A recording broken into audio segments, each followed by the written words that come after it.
Hey, welcome back to the studio. This is My Day of Play, where you're taken into the real events and actions of how it happens long before the process of editing and or cleaning up. This is how it really went. Today, we're spending time with a true teacher of how to purchase your first home. The who, what, where, why, when, and hows. Amina Stevens from the First Buyers Club on Oprah Winfrey's Own. Then we'll leap into a huge conversation with the very first person to ever win not only twice, but back-to-back American Ninja Warrior, the one and only Vance Walker. That'll be followed with some well-needed, very open talk with author-comedian Kat Timpf. It's time to stop judging and start loving again, which totally goes hand in hand with my talk with Carlos Whittaker, who took 7 weeks off the digital age with all of its screens and had a ton of face-to-face time with monks, sheep farmers, and more. This is My Day of Play, completely unedited in the way that it really happened, because it's time you meet the wizard behind the curtain. Hello and good morning, party people. Hey, good morning, Ara. How you doing? Fantastic. My name is Ramon. I'm calling with your interview with Amina Stevens. Yeah. Quick question for you. I have you down as Zoom. Is this Zoom or were you doing this over the phone? I did not get a chance to send a Zoom link unless you've got one. I didn't get one, no. Okay. I just noticed that this morning when I was at, oh my God, I forgot to send them a Zoom link. Okay, so you want to do this over the phone? Yeah, that's fine. Okay, cool. She's pretty much wrapping up her interview. I want to say she has about 2 minutes left. Okay. I'm just going to put you on a brief hold, and I'll connect you with her shortly, okay? Thank you. All right, problem. Thank you.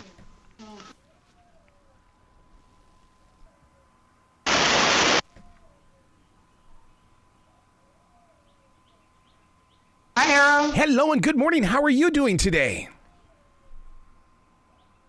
I'm doing well. How are you? Absolutely fantastic. I'm very excited to share a conversation with you because I believe that we are experiencing a new evolution in first-time home ownership. And we need shows just like this to be the teacher so that people can experience it through the show. Then we can go out and we can become smarter students as well as buyers. Absolutely. And I'm excited that Oprah, took the chance on the show and said, hey, I think there's an appetite for real estate TV, and I'm so excited to be the face of it.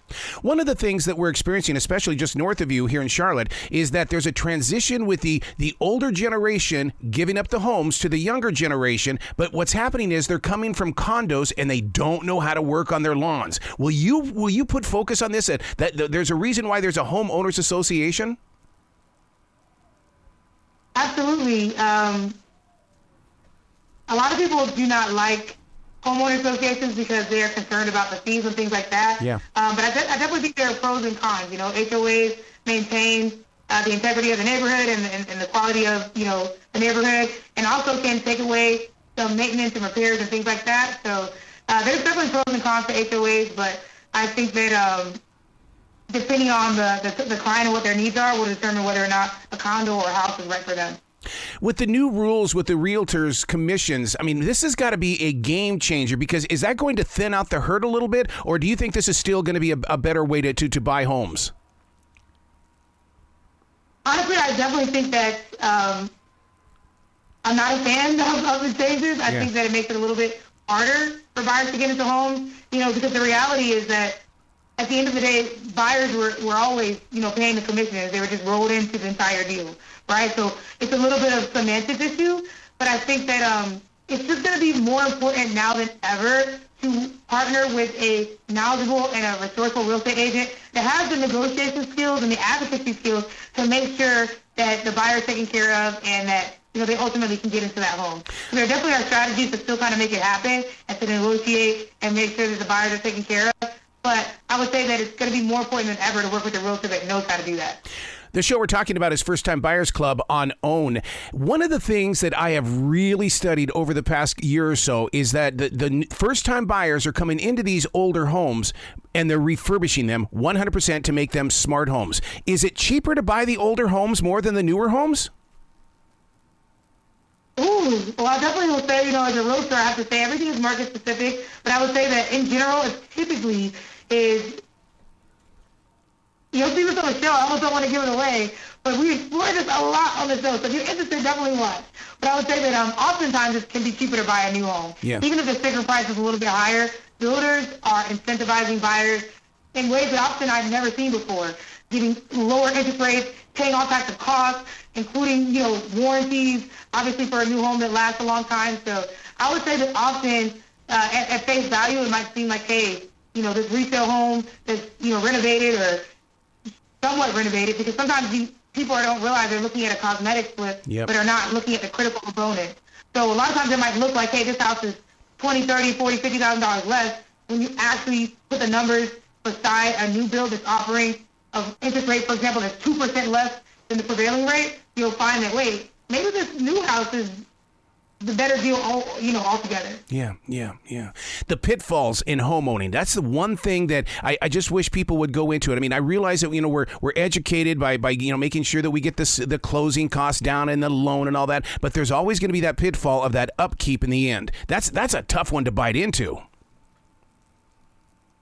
I would disagree in the sense that that's why you have to buy smart. And you will see that this is one of the most beautiful things that I love about my show, and why we don't only just focus on which house does the client get. We really kind of peel back the layer and show the insight about why the client picked that house, and show some of the misconceptions that they were able to overcome and be educated on throughout the process. So I actually really strongly advocate for my buyers to buy a product that, again, is either new or renovated, because then you're not worrying about roof, AC, plumbing, electrical, those things down the line. And especially when we throw in warranties, we can make the purchase a lot less risky than it might appear at first glance, when buyers, I think, are buying like they did maybe in the 80s, 90s, even early 2000s, when it's like, hey, buy a fixer-upper and, put some equity into it and put some sweat equity. And it's like, I'm not saying that that's not something that you should do today, but I would say with the current rates and prices,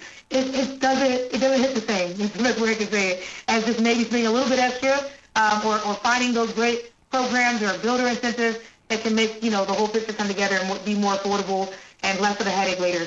See, that's every bit the reason why I'm addicted to this show, and why this is a smart show for first-time buyers. They should show up to the episodes with a pen and paper to take notes on what you just said. Yeah, absolutely. I mean, I say that if people, again, watch the show, because we're used to watching, TV shows. I love them. I love house shows, and you're used to just kind of mindlessly watching it. But I think that what I love so much, especially being a former educator, is that people are watching the show and they're like, wait, what did you say? Wait, I learned something. This way. I even meet realtors that come up to me and tell me they've watched the show and they've implemented some of the strategies and the information that I've had with their buyers. So if you walked away from the show only knowing what house the client got in the end, you have missed the point. Now, when it comes to home owning, and especially for first-time owners, now, can we slip condos in there too? And the reason why I bring that up is because Charlotte is really becoming a condo city. They are coming up everywhere, and they're buying them. So is that still considered a home? Absolutely. I mean, I think that, wherever you live and lay your head, even if you're renting it, it's a home. Even if it's a box, it's a home. Yeah. So don't let anybody take away your home, but what you own it, right? The most important part is ownership. I will say that, again, everything is market specific, so it's really interesting that you are recognizing that condos are becoming a big thing in Charlotte. But I would say that a condo is a type of ownership, and a lot of people don't know that. So a condo is not necessarily just a property style. It is a type of ownership, and it means that you own what's inside the walls and not necessarily what's above the house, below the ground, and, the outside of the home. So in addition to that, a condo being ownership, it's so important that you understand what community that you're buying into, what HOA that you're buying into, what are the financials, what are the upcoming repairs, are there any upcoming assessments, is there any active litigation? There's a way to buy a condo smart, and then there's a way to buy one where you get into it, and then you realize, oh, wait, there is one owner that owns 80% of the units, and if they decide to stop paying for things, the entire property is, badly going to go down, or they can change rules for the association that then impact you and your affordability in your condo. So I would say the biggest takeaway for buyers in Charlotte is that you want to make sure you buy a condo or you investigate and learn about the condo association that you're buying into. Yep. So you understand if it's a healthy investment or if it's a little bit more risky, and you can make that decision for yourself. See, this is what I love about you. You ask the questions and then you question the answers, which leads to another question again. That's what I love. You break things down, and that's what we learn from this show, First Time Buyers Club. Absolutely. That's my former educator. Education background, I always wanted to maybe be an educator. I come from a family of educators, And I so love how practical it is, that what I do every day is that I get to educate people, and I get to see them through real time to the end. You know, when you're teaching in the classroom, it's like you give the information and you just hope, you know, it pays off in the end. But I love how I can take buyers through the journey and kind of see it come to fruition in the end. And the beautiful thing about my journey is that I've actually had several first-time buyers start a career in real estate. Some of them are even on my team. And I actually even have some of my prior students, my top seniors, that are joining me in my real estate journey as well. So it's been like a full circle moment to not only help buyers, but then watch my buyers and my former students get into real estate as well. I love it. Please come back to this show anytime in the future. The door is always going to be open for you. Thank you so much. I had a great time. Well, you be brilliant today, okay? You too. Thank you. Bye-bye. Hey, don't move. Coming up next, the first person to win 2 American Ninja Warrior crowns, and he did so back-to-back, Vance Walker. Recording in progress. Michael. Hey, Arel, how are you? Fantastic, man. How are you doing up there in the big city? I'm breathing. That's awesome. Now, for how long, though? Because the leaves are starting to turn. I hate the end of summer. I have to close the pool on Sunday. Oh, that's... Yep.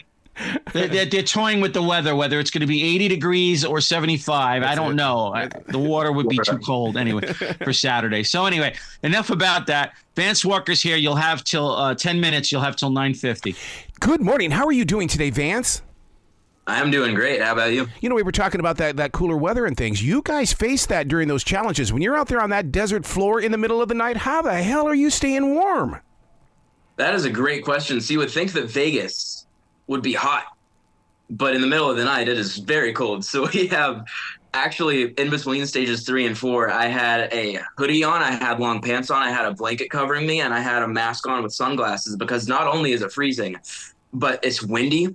And the dust from the floor is flying all over the place and getting all in your face, all in your nose, all in your eyes. So the Vegas conditions are very tough to work through. Well, let me ask you this question, because I come from the world of martial arts where we put ourselves in conditions on purpose so that nothing gets in the way of doing what it is that we're supposed to do. Do you practice the same exact way? Yeah, so I train with an elevation mask on because Vegas is also elevated. It's about 3,000 feet. Elevation, I'm pretty sure. So I have an elevation mask that I set to 18,000 feet to where you can barely breathe through that thing at all. And I run my courses in that leading up to Vegas. And it's filmed overnight, which a lot of people don't realize it's dark, but that means that we're getting off of set after sunrise most of the time. Jeez. And we're getting to our hotels when the sun is already out. We have to try to sleep with the sun already out. And then we're also waking up and have to be on set before the sun goes down. So we're getting maybe 3 hours of sleep during Vegas too. So I also train going to sleep at around 6 in the morning, right when the sun is about to rise, waking up at 2 p.m., training multiple times throughout the day like I'm having the multiple course runs.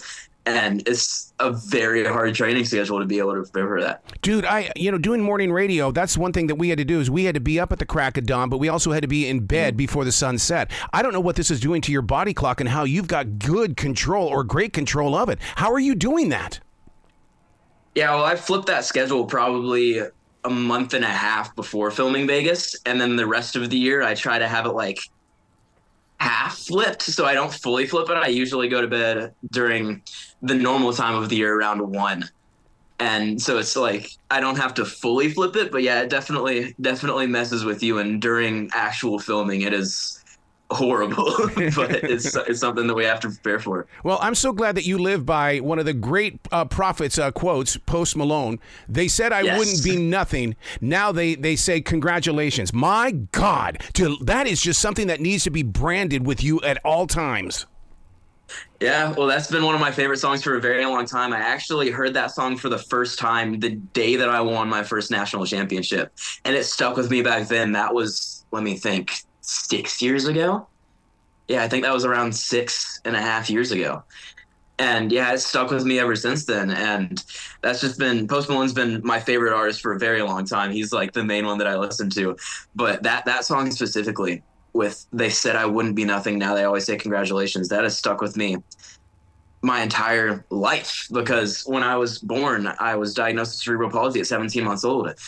And I was told that I would never be able to walk without braces on my legs. And I went from that to taking the braces off when I was 7, taking the responsibility in my own hands, doing the stretching, and just making sure that I had opportunities to do things. My mom would be pushing me. She would tighten the braces even tighter when we got home. She would push me past the point where it hurt. And she was always telling me, whatever it takes, we're going to get you to walk with whatever it takes. We're going to do whatever it takes to get you to be able to try sports. And I just always had that mentality, whatever it takes. And I went from being told that I would never be able to walk without braces on my legs to eventually becoming a professional athlete and being the first person to win American Ninja Warrior twice. So they literally told me that I wouldn't be nothing.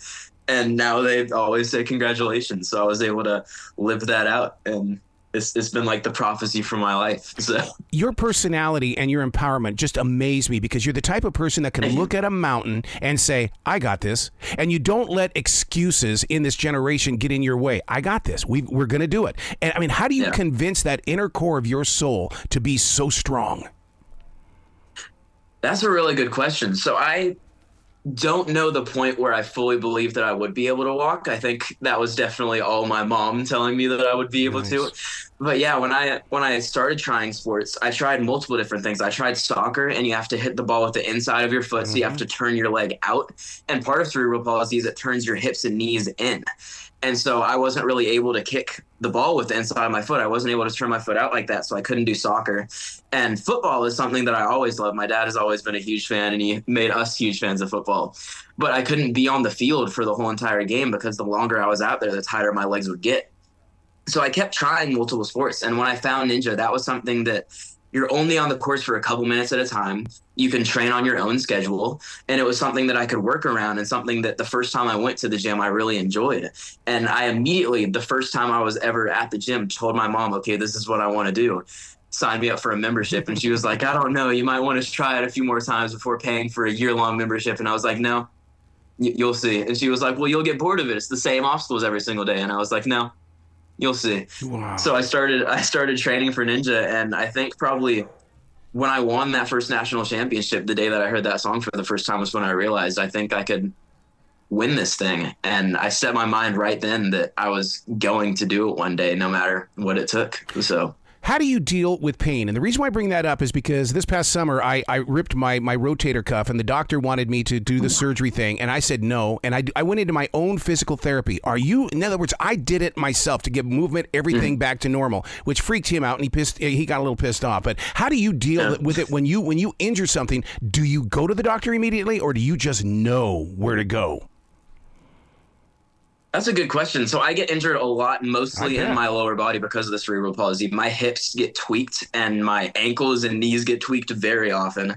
It's usually my hips because that's the main movement. But I've had a bunch of injuries in my shoulders and my legs. And I have a great physical therapist. His name is William, and he has helped me a lot. But also there's things with the cerebral palsy that he isn't really conditioned to, because he's a physical therapist for the normal person, not the person with cerebral palsy. So I definitely have some challenges that I have to get figured out.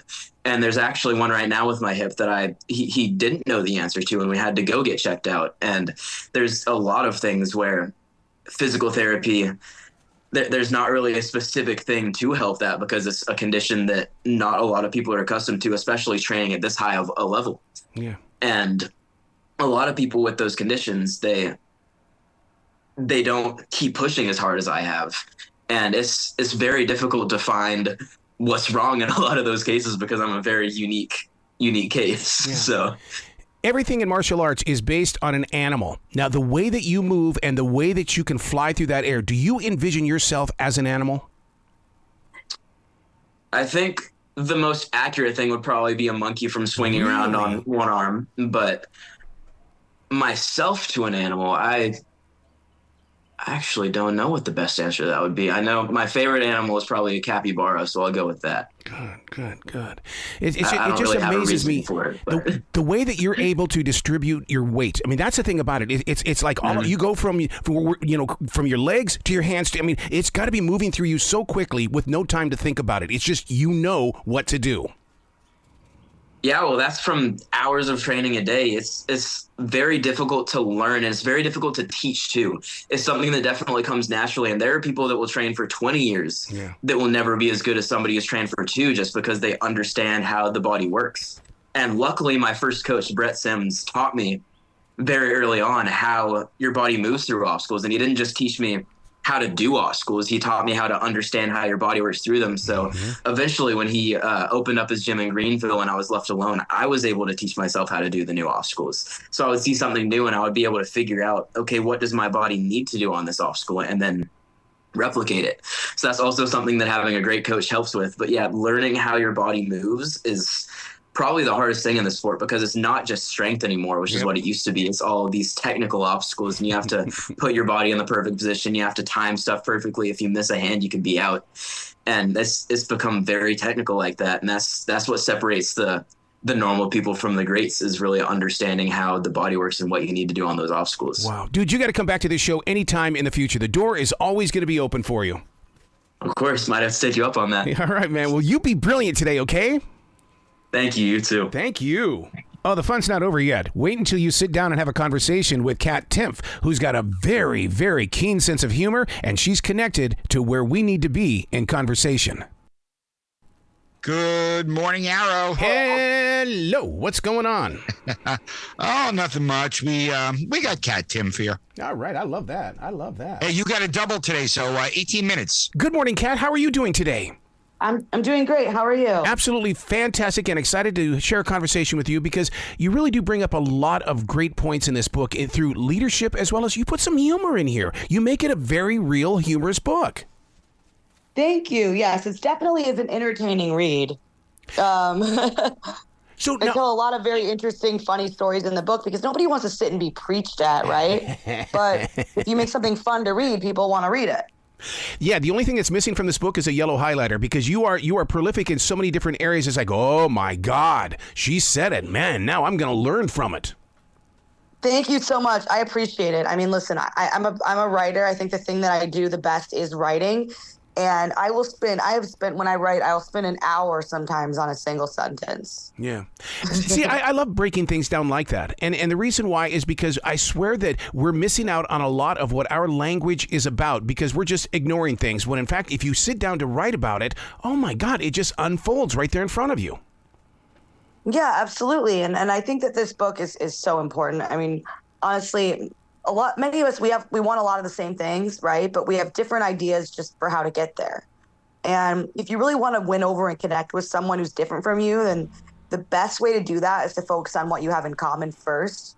Because we're being conditioned right now, I think, to believe that just because someone is in the opposite party, or maybe even has a different view than you on a single issue, then we're not going to agree with them on anything. And that's not true. So in addition to being kind of an entertaining read, this book kind of opens your eyes to some of that manipulation, and is also kind of a guide for rising above it and also connecting with people. You know, this book is so important for right now, because what you just said is exactly what is going on inside our homes as well as our communities. Because I have been known for disconnecting from people because of thoughts or because of pictures, because it's like, oh my God, I don't want to be associated with this, because people are going to think bad of me. And we need leadership books like this for us to kind of laugh about it and get back together. Yeah, because when you really break it down, what politics does is politics makes us fight with people we know in our real life on behalf of people that don't even know we exist. And it's pathetic when you break it down like that, right? But it's also accurate. And I think that, we need to start seeing each other as human again. I think in this book, I put a lot of my very, very personal stories. I talk very openly about things I've struggled with in this book, not just because a lot of it's, there's some of the stories are very entertaining, but also because I think that vulnerability is a huge tool here. I think that being vulnerable makes it more likely that someone's going to have compassion for you and listen to you. So if you want to be seen as human, you have to be willing to show that you are a human. And that's what I do in this book. One of the healing steps that I've learned in a situation that, such as this, that we've had for the past 10 to 20 years, is the fact that, teach yourself to just go ahead and listen to what the other side is thinking. Just listen. That doesn't mean you have to participate. Just listen to what they're thinking, and I'll bet you'll find ways to relate with them. Yeah, absolutely. I mean, just a single difference in viewpoint on one issue doesn't mean you're not going to find anything else to agree on. The name of the book is called You Can't Joke About That. And the thing that I love about this is that because of our... Well, that's my other book. This book's called I Used to Like You Until. Oh, I've got so many different notes here on the books. I got book this, book this, book this. And so I just wanted to make sure I cover all the books. And so, okay, so the book we're talking about, I used to like you until. And I love the way that you left it wide open, because ghosting is a very huge thing right now. And people have got to break free of that and sit down and say, hey, look, we've got to face the future. Yeah, and you know, we really do have a lot to lose. I mean, the conditioning of the two sides of this binary thinking, it works great for government and it works great for media in terms of gaining more power and control. I mean, they can use division to get you to think it's a great idea to give up your own rights, for example. But if you really want to get along with and win over people so we can work together, you know, I mean, you really should want to, because, you know, we're stronger when we're united. And also, just because you could have a very strong disagreement with someone on one issue. Totally can have a very strong disagreement, never going to agree. That's fine. But that doesn't mean there's not going to be another issue where you might agree, because right now it's not even, it's the problem is so far beyond just, you know, I'm not enough independent thinking. It's people can't even perceive independent thinking sometimes. Yeah. Where if some people will think, okay, if you say something bad about Kamala, for example, then that must mean that you have this whole other list of views. You are all these other things. But really, it could just mean you had that one opinion about that one thing. Mm-hmm. Mm-hmm. Now, when you bring up the subject of binary thinking, right away, that word is something that I would instantly go to the dictionary, look it up, study it, see how we're acting with it. How can we make it a better word? How can we learn from it and things? So, I mean, that's what you're planting here, is you're planting things that we need to be thinking about and that we can activate. Yeah, absolutely. Absolutely. And, you know, I'm very lucky because I have so many different friendships with so many different people all over the political spectrum. And my life is richer because of all these relationships. I don't know where I would be without all of these relationships. Yep. So I'm very, very, very lucky that I get to see that firsthand. And, you know, I really would encourage people to read this book, because it really will kind of open your eyes to some of the tricks that, you know, the government and the media used to quite frankly, manipulate you, use your own emotions against you. Yep. And, you know, what we have to lose and how to kind of see beyond that and connect with people who you think might have written you off otherwise. Wow. Wow. When you connect with people around the country, the separate regions, do you get to experience that in the way that every part of this country, doesn't matter what corner you're in, it's not going to be like somebody in the South versus somebody in the Pacific Northwest. It's a different way of living. Yes, and that's what, I mean, I actually wrote this book while I was on the tour for my first book, because I went all around the country. I mean, I was in North Carolina, but I also went to St. Louis, but I also went to Midland, Texas. I also went to Portland, Oregon. I went to McPherson, Kansas. I was everywhere, all these different walks of life, all these different people. And what I kept finding over and over and over again is that as different as these walks of life were, as different as these people were, as different as that an accountant in St. Louis is going to be from a guy working in an oil rig out in Midland, many of us want a lot of the same things out of life. Many of us value a lot of the same things. And it wasn't just my experience. It was actually research that I did in the book that backs that up as well. That, you know, we do want a lot of the same things, but we just have different ideas of how to get there. And I think when you can remember that, it can be really helpful. That just because, you know, in my case, I'm for very small government, so people will have the misconception of, if you don't think the government is the best way to solve a problem, then that doesn't necessarily mean that you don't care about the problem. Right. It just means you have a different way of maybe going about solving it. Haven't we become that generation that lets others speak for us, and then we get pissed off when they don't say it right? That's actually, that's a great way to put it. Yeah, I think that's definitely a huge issue, right? I think that we'd be better off with more independent thinking. I think we'd be better off with the ability to perceive independent thinking, but also just going back to seeing each other as humans. Yeah, yeah. Critical thinking once got a lot of love. I haven't heard too much about that lately. What's the story on that? Well, I write in my book that binary thinking is the enemy of critical thinking. And that's because once you've already picked a side or a lens, you don't have to think because all the thinking has already been done for you. You just go along with whatever your side's saying and you just kind of call it a day. The problem with that is when you stop thinking, that's how stupid things happen, right? And the problem with that is also that you miss out on not only relationships that could be fulfilling, but opportunities to work together, and also the ability to sort of think creatively. I'm better. My show is better. My jokes are better. Everything's better because nothing's off limits for me. I look at every situation with fresh eyes of, okay, what do I think about this thing this person said? Instead of like, oh, this person's on the bad team, so I know that I have to have this take. Or my side saying this about this, so I can only make jokes within this vein. There's so much freedom in freeing your mind, and this book really shows you how to do that. Has the structure of a joke changed in the way that it's more of a statement? In other words, get to the point, sell it, move on. Yeah, I'm not really sure. I mean, I think I tell a wide variety of jokes in my live shows. Yeah, and the reason why is because it seems like I'm hearing more statements these days from a lot of comedians, more than just, sitting down and maybe it's just I come from the old school way of doing comedy where it's storytelling. But it's like boom, boom, boom, boom, boom. You're laughing your ass off. You really are. But it's like, wow, it's changed. Yeah, my show involves a lot of storytelling. Yeah. I think storytelling. I mean, my show, my book. So I definitely agree. I really like to do that. I really like to do the storytelling, and I think that that's just fun, and also, like I said, there's so much power and vulnerability and showing that you're human, and the jokes about things that you've been through, that whether you can relate to or you can see yourself in that situation, or you can't imagine being in that situation. That's just such an opportunity for us to connect as humans. And I think that there's this issue with people not wanting the laugh or the connection so much as wanting the clapter, where they want to say something the audience is going to agree with and everyone will clap for them. Yep. I don't know how you handle hecklers. I really don't know, because I mean that is one of the greatest interruptions at a comedy show. In other words, it's going to take down the energy of something where you're trying to come in there and allow people to just cut loose. Yeah, I mean, hecklers, well, I know it's part of my job, so usually if people heckle me, they regret it pretty fast. So I'm the professional in the situation, so they regret it pretty fast.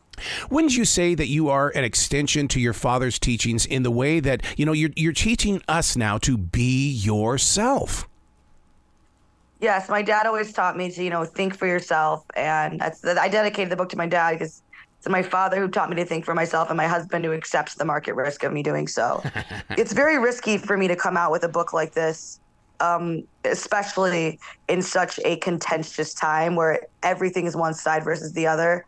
I got a lot on the line for this book. I got a baby. I'm releasing a baby in February. Those are expensive, right? Yeah. And I'm spending so much of my time, with this, and I'm really wanting this to sell well and all that. A lot of risk in that, but I didn't do this despite the fact that we're in such a contentious, partisan, politicized time. I did it because we are. And people really need this book, even if they don't think they need this book. So right. You're so right. How I get them to read the book is another question. But I promise anybody, if you get one, that you won't regret it, because it's an entertaining read as well. Well, people have pulled inside. In other words, it's not that they've become introverts. They're closing themselves into their own little section of the world. And it's books like this that teaches them that, hey, look, I guess I'm not the only one who thinks this way. I can be a little bit more open. Yeah, absolutely. Or I'm not the only one who's gone through this. Yes. And I have people who privately will tell me these things, and it's, and that I think that's a step closer. So I really think the more open and honest we can be, the better off we're going to be.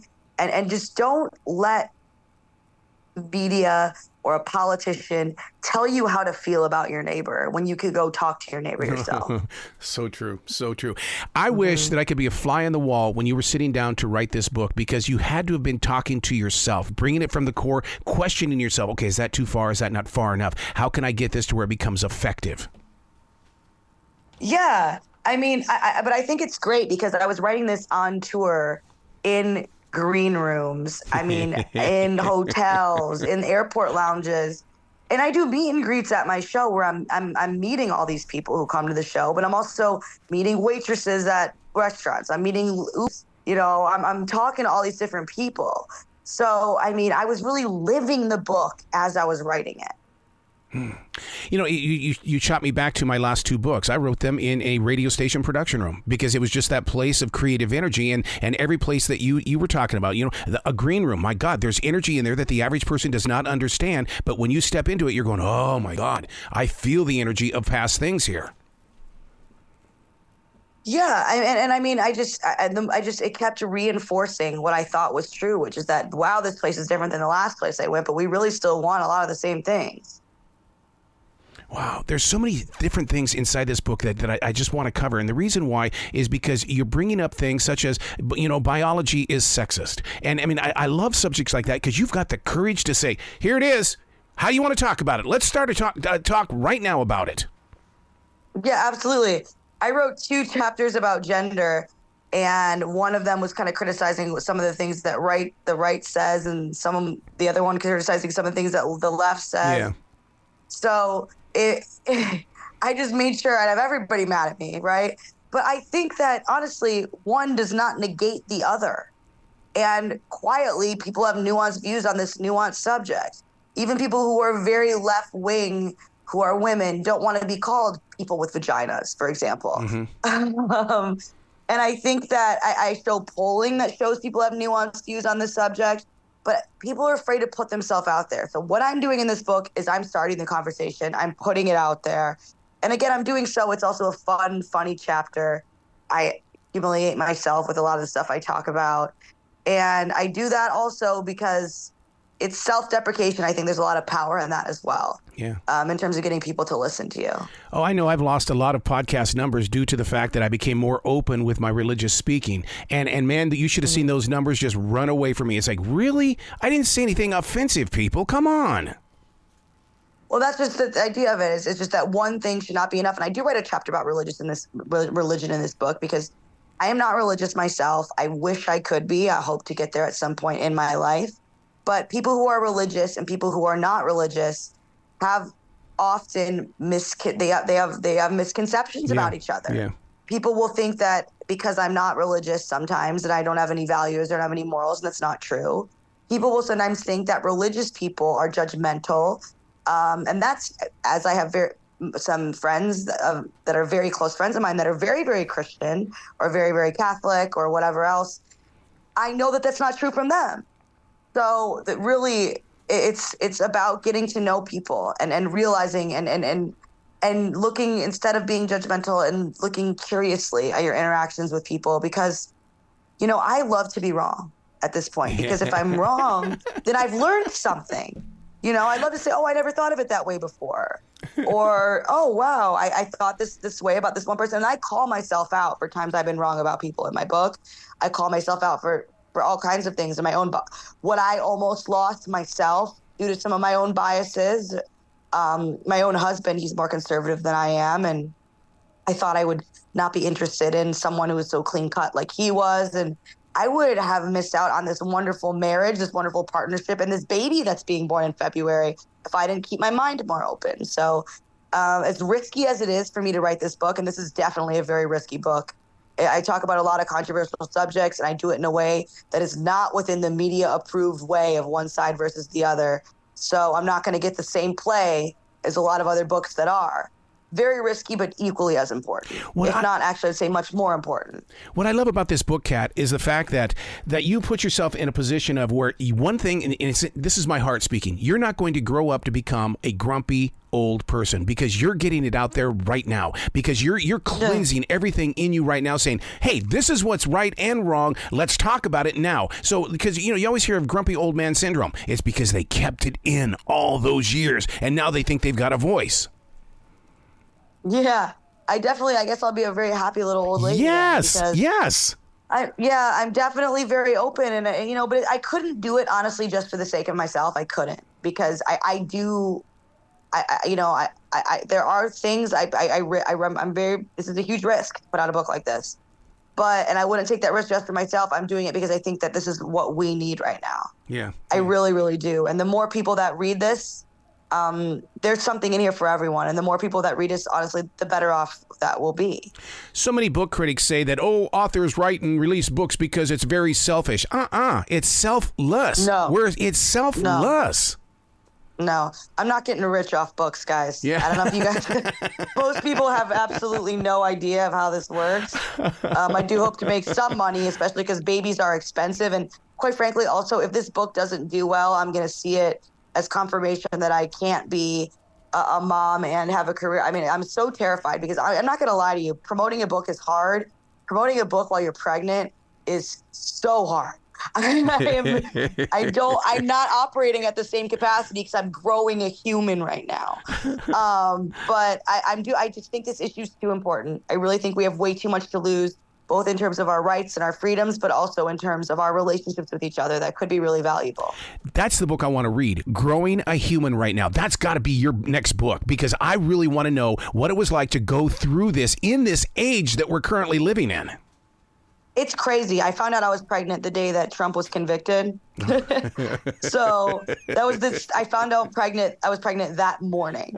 So, I mean, it's just been, think of the whirlwind that we've had since then with Biden, the debate between Biden and Trump was the day I first heard the heartbeat. Wow. Right. So I've had all these, this has just been an absolute political whirlwind. And that's what this book is about, too, because there's always human stuff going on, no matter how loud the politics are of the day. This election year, November 5th, this election day this year is the 10-year anniversary of the day that my mom died. Wow. I'm going to be thinking about that on this day because it's a huge milestone to not have a mom for 10 years, especially as I'm now, about to be someone's mom myself. Yeah. And I think that it's so important to remind ourselves of that. And this book really is a guide for how to remind yourself of that, to be wise to the manipulation, and, to connect with people who might have written you off. Wow. You got to come back to this show anytime in the future, Kat. The door is always going to be open for you. Thank you so much. Well, no, thank you so much for this book. It's going to teach a lot of people to take the right steps. Thank you so much. I really appreciate it. This is a great conversation. Well, you be brilliant today, okay, Kat? Thank you. Thank you. Did you catch that at the end? That was my dog moaning at the end. That's like her way of saying, I want to go for a walk. If you're ready to be empowered, influenced, and maybe make a change in your life, a positive one at that, Carlos Whittaker is up next. Hello, sir. Mike, how are you doing today, buddy? I'm good. It's nice. It's calm. It's cool. It's collected. It's Wednesday. This has got to be an exciting journey for you to be with Carlos today, hearing everybody's conversations, because my God, can you imagine being on this journey with him? It's funny. He's made me really stop and take a look at my phone and say to myself, yeah, it's time I need to bring my hours down a lot more because I'm averaging exactly what he's saying. But you have fun with it. Yeah. He's all yours for the next 20. Good morning. How are you doing today, Carlos? I'm doing fantastic now that I'm talking to you. Thanks. Dude, when you use a word like fantastic, that means you have lived it. You understand it. I have. I definitely know the difference between fantastic and good. Yeah, go on. Oh, that's like going at the end of a sentence going, with a sentence, fantastic and good. Yeah, totally. How were you able to find it inside your soul to be able to disconnect the way that you have? Because, that's one of the things that my wife and I would love to do. We have this beautiful RV, but we can't go out longer than 3 days. We have to get back. Got to get back. Yeah. I know, totally. Well, here's the thing. Like, I definitely was blessed with the opportunity doing what I do as an author and a speaker. I found 7 weeks. I had to cancel a couple speaking events, but I did it, and I knew it was going to be a risk because I'm like, well, I'm not going to be making money, but how can I do this? I knew it had to happen. Like, it was absolutely essential that I did this. And so, I found the time. The reason why I did it was because I did a little bit of math, right? Like I got that screen time notification that we all get on Sundays, whether you've got an Android phone or an iPhone, that tells you how many hours a day you're averaging.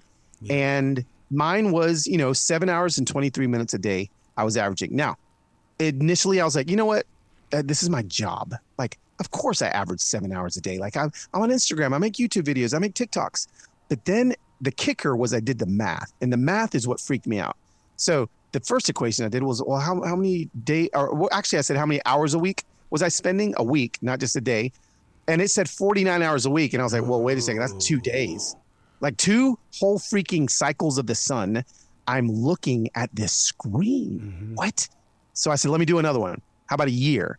Well, 49 hours a week is almost 3 months a year. Oh my God. 3 months a year. Can I tell you something? If my iPhone notification came across on a Sunday and said, you are losing 3 months a year of your life, I think it would make drastic changes in most of us. But the kicker was when I said, if I live to be 85 years old, and I'm putting it in my calculator, I'm really bad at math, so I'm trying to figure this out. How much time am I going to lose looking at my screen? If I live to be 85, it said that I was going to lose over 10 years of my life looking at my. Now that is 7 hours and 23 minutes a day average. So here's the deal. People that are judging me, let me tell you, the average American spends 6 to 7 hours a day. If you're just spending 5 hours a day, you have the possibility of losing just 2.5 months a year is what you're losing your life. So that's what sent me down this journey of, I wonder what this is doing to my soul, what it's doing to my psyche. I wonder what it would be like if I didn't look at a screen that long. And can I tell you, it changed everything. Oh my God. I'm with you on this 100% because my email reading, I cannot do business until I'm done doing business inside this studio. I will not go to my emails. And that has been one of the greatest challenges. Yes. Well, I mean, multitasking was the biggest bait and switch to ever happen to society, right? It's I just remember in the 90s, it's like, we can multitask. Well, no, that just means we're doing everything bad, And so, yes, singularity, find the one thing, do the one thing, be present with the one thing that you're doing, and you're going to do it so much better. Hello, my name is Arrow. I used a digital device to prep for this talk today. Hi, Arrow. My name is Carlos, and I also... We can have our little meeting. Oh, my God. And do you think it got worse during the lockdown? Because, during that lockdown, I had to know everything that was going on because I had the time. Yeah, here's the thing. I don't believe that these devices are neither good nor bad. They're neither evil nor good, right? They're just a thing. It's just glass. They are what we use them for. I could pick up my headphone, throw it at Skinny Mike's head across the studio right now, and it would be a bad headphone, right? Or I could have a conversation with you, and it's a good headphone, right? So what we found during the lockdown was that it was great to be able to keep in touch with our friends. Loneliness is a epidemic that is sweeping the world right now. And we were able to use it for some good with those things. But I do think that we did get even more addicted to consuming content, to this false sense of control that we felt like this content and this knowledge was giving us. I just don't think that we really understood what it was doing. And so now on the backside of it, we're just used to Zoom meetings. We're used to all these things that have taken the humanity out of what we do every day. And I got to live for almost 2 months where every conversation I had with another human was breath to breath, face to face. Every meal that I had lasted an hour or longer because I was just talking. The average American meal in 2023 is 12 minutes long. The average American meal in 1923 was 90 minutes long. Wow. So I got to live the way we were created to live again. And here's the kicker. When I fell back in love with all of these things that we've forgotten how to do during these 7 weeks, I just pick up my phone less, I didn't have to make rules. I don't make rules. It's not okay, Carlos, limit your screen time to 5 hours a day. No, my screen time is now 3 hours a day. As of this recording, 3 hours a day, and it was 7.5 hours a day. And I have not implemented a single screen time rule. Why? Because I've just fallen back in love with what's on the other side of the screen. Yeah, loving life, learning how to love life. And I got to be honest with you, Carlos. I happen to respect loneliness. I think that it is a tool that we've given it the wrong definition because it is a way to slow down the hands of time. Yes. No, listen, savoring, boredom, solitude. Yes. We are the first generation ever to not have the opportunity to have solitude in our day. Literally, 100 years ago, solitude was built into every single human's day. Now it is gone. It's gone. And I believe that it's a destructive factor to our ability to have the capacity to have crucial conversations. You wonder why people hate each other all the time, while they're just raging on X and this and that. I believe it's because we don't have the solitude to be able to be introspective and be like, is this the kind of person I actually want to be? Yes. So we have lost the ability to have solitude. And I agree with you. It's actually important. Well, I can't imagine the solitude that you went through by being on that Amish farm, because I came from the farms of up in Montana and Wyoming, and I used to walk those fields, and you were with the sheep. And I have to tell you, I went in and studied what the sheep means when it comes to the animal kingdom, innocence and purity. Did you feel that? Oh my gosh. Yes, it was. Gosh, listen, I'm out there with Willis, the sheep farmer. He's got his staff. He had a freaking staff. Like, I'm like, I thought only Moses had a staff. No, he had like a staff, and he'd like tap the sheep, and the sheep are following him. And I learned so much from the sheep. I learned so much from this shepherd, Willis, that I was hanging out with. And there was a beauty to the cadence, the stability that the Amish had when I was with them. I was exhausted. Listen, I'm a city boy from East LA. So like the fact that I'm shearing sheep every day, that I'm out there like, working on making the hay every single day, all of those things. I tell people now, like, I've got new life skills in this season of life. If a sheep were to walk in this studio door right now, I could stick its head between my legs and shear it in 5 minutes flat. Like, I've got like new, like all of these things. Like, maybe we were created to have the earth under our nails. Like my hands are so clean now because we don't work the land like we used to. And I was able to do all those things. And there was not only, I think, did things heal like in my body, but there was a sense of like pride that I had every day. Like, I could see the thing that I did. I could see the thing that I created. And the Amish really brought that out in me. Don't you think that we need to have more face-to-face time, like you were saying? Because I live by a mantra now that people are not happy to see me. They're happy that I saw them first. Yes. And recognizing them first is so important.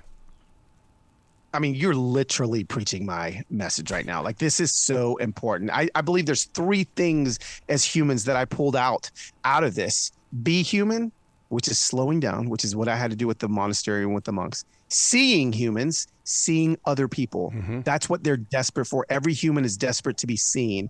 And then freeing humans, finding a way in some way, shape, or form to free them from something. And if we start doing these 3 things every single day, especially that seeing piece, like, we have such a hard time, especially living in this rage ecosystem of X, this rage ecosystem of Facebook, all of these places. We have a hard time seeing people and understanding that people are people. People aren't opinions, and we have a hard time getting past that. And so I love that. One of the ways that I do that is I've got this phrase that I live by. When somebody asks me, "Well, Carlos, you're a public-facing figure. Where do you stand on this issue?" Yeah, this is my answer. I say, well, I don't stand on issues. I walk with people. and people either hate that or they love that, because they're like, they either love that because like, oh my gosh, that's what we're supposed to do. Or they hate it because like, no, you're just trying to toe the middle ground. You don't want to. And I'm like, wait a second. It's not that I don't have opinions on issues. I just know that every issue isn't an opinion. It's a person. Mm-hmm. So I'm going to go walk with that person, whether I agree with them or not, and see them. And the second you see somebody, it's so hard for them to hate you and you to hate them. Are you a defragger? What I mean by that is, do you break things down to ask questions and then question the answers? Yes, that is me. How'd you figure that out? I love that because curiosity is just such a missing skill these days. It's the missing part of who we are. And I believe that curiosity literally breeds empathy. And so, I'm not saying that if there's somebody that's super dehumanizing to other people, that I'm just going to be like buddy with them, right? There's some people that I just can't walk with. Okay. Yeah. So this isn't going to work with everybody, but yes, I want to ask questions. I want to find out why you believe this. Why do you believe that? Oh, that happened to you. Well, why did that happen? The question why is so helpful for us to understand where someone's coming from. That's so interesting that you bring that up, because one of the things when it comes to people that make me feel uncomfortable is that I challenge myself, play the game, dude, play the game, go kill them with kindness, go be really super nice to them. And then you get that question, why are you always so happy? Because you would be happy with me. And it just it kind of just put them on the spot. Totally. People don't know what to do with that. Can I tell you a quick story really fast? There's so I live in Nashville, Tennessee, and there was a really big media company that moved to Nashville a few years ago, and they moved and I follow a lot of their personalities on X, And there's one of them that and I don't disagree with. I mean, I don't agree with this guy, right? Like I really vehemently disagree with a lot of his opinions, but I actually enjoy following him on X because I think he's smart and he teaches me things about what I don't believe. But I happened to see him at a restaurant, like maybe 2 weeks in, and like, so this guy's kind of a celebrity. And my wife's like, "Why are you freaking out?" I was like, "Oh my gosh, that's blank." And he's, and she goes, "Well, what about him?" I was like, "Well, I honestly, like, he's so mean. He's just like really mean to people. But he's kind of funny sometimes." So I follow him. She goes, "Well, you should go pay for his meal." Ooh. And I go, "Excuse me?" I was like, not that guy. Like not him. Like literally, I don't believe anything that he says. She's like, "Well, you're Mr. Don't Stand on Issues, Walk with People. You should pay for his meal." So I walk up to him and I was like, "Hey, my name's Carlos. Nice to meet you." And, him and his wife were smiling at me. And I was like, "Listen, I know who you are off of X." It was Twitter at the time. And I said, "And I want to let you know, I don't agree with really anything that you say." And immediately, like, he got defensive. Yep. And I said, "But I just want to say, welcome to town. Here's a couple of like mechanics that I really trust. Here's a couple and I just want to say, like, welcome to town. I'm so glad you're here." Literally, this dude's jaw's hanging on the floor. So then I paid for his meal. I didn't tell him that I did that, but I told the waitress. A couple hours later, my phone starts blowing up. And it's all these friends that follow this guy that do believe what he believes are like, "Hey, is this you?" And they all had a screenshot of a tweet where he said, "You guys are never going to believe this. Some guy named Carlos here at a restaurant came walking up to me and says he doesn't agree with anything I say and disagrees with me politically and all these things. But he helped me find mechanics and then he paid for my meal. He restored my view of humanity. I can't believe this." And sure enough, everyone that knows me was like, "This was you, wasn't it? This was you, wasn't it?" And let me tell you, like, this is just the thing that I think we all need to get back to. I ended up having lunch with this guy. He reached out to me and we've had a couple meals together. We're not best friends, but there's a bridge of humanity that's been built because of exactly what you said. Kill him with kindness. Don't you think, though, to get back to that humanity, we need to take more transition walks? I think that we've got so much mentally going on and we're doing so many different things that we've got to be able to, to go on a transition walk and get into a different area. Yes. Walking. Yeah. We have two limbs attached to our torso by our hips that were put there that allow us to all move at approximately 3 miles an hour. That's how fast human beings were designed to move unless we were being hunted or chased by something. 3 miles an hour. That I call it Godspeed. That's what we were kind of designed to walk at. And when I was with the monks, living with the monks, right? Like they're all moving, the cadence of their robes bouncing back and forth looked like bells on their bodies. There was something beautiful about the speed at which they lived. And I believe that every day, not only for just our physical health, but you got to take a break in the middle of your day. Go on a walk. If you got to walk around the hallway because you work in an office building, all of those things are going to create the capacity inside of you to be able to handle difficult conversations, to be able to be in meetings with people that maybe you can't stand, but then you're going to begin to understand, maybe I can't stand them because they're medicating a wound, which is why they're acting like this. Mm-hmm. They got something in their life. And I think that you're right. Walking slows us down to be able to maybe understand things that we couldn't understand before. Being with those monks, right away, that takes me back to my studies in Taekwondo, because Taekwondo actually came from these people who believed in building their body better, walked in with these monks, and they were severely overweight. And so they combined the teachings of the monks with those of building the body. And it's like, so did you recognize that, or did you experience that as well? Because you're an outsider coming into their world. Yes, right. Like I'm an outsider. I'm going 1,000 miles an hour. Yeah. And I come into their world. I come into the world and it is so slow. Even the speed that I'm talking right now is driving you crazy, right? It's like, come on, man, get to the point. But I was forcefully forced to slow down and to walk and to wonder, right? Wondering is gone. And with the monks, I was able to wonder so much because I didn't have this wonder killer in my pocket called Google, right? Like I just wondered. I wondered all the time, and it was so glorious. And now, what I love about the monks and the monastic way of living is the reason why they do this is it literally is the most stable environment I've ever been in. Like there is a stability to their rituals. There's a stability, and they just know what's coming. So there's a lot less, probably anxiety in those spaces. And so, yeah, I was, it was forced upon me because I lived there for 14 days with them.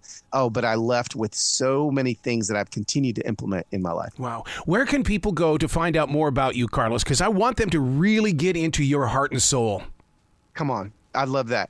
For a guy that wrote a phone about being on your screen list, you can follow me on Instagram. That's the place where I'm on every day. And again, phones aren't bad, but what's beautiful is what's on the other side of the phone. Come and I'll help you with that at Loswhit, LOSWHIT. If you want to find out more information about the book, you can go to reconnectedbook.com and find out information there. Dude, you got to come back to this show anytime in the future. And if you're over here in the Carolinas, we've got to get together and have lunch without our phones. Let's go. I'm all in, bro. It may last 90 minutes, but I'm in. I'm there. Well, you be brilliant today, okay? Thanks so much. Thank you. Yeah, man.